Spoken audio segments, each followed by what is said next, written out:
And welcome back to our channel. So today in this video we are going to discuss about how to boost retention with 3 simple hook formats. So without wasting much of our time, let's get straight into the video.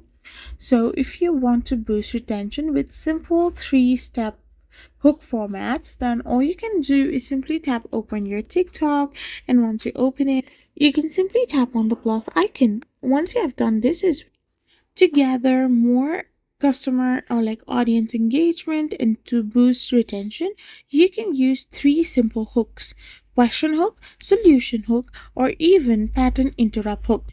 So in question hook, you can simply start with a relatable question, like how it works or how viewers have seen it. And in solution hook, you need to present a problem and immediately follow up with a promise to provide a solution. After this, you can also use the pattern interrupt hook.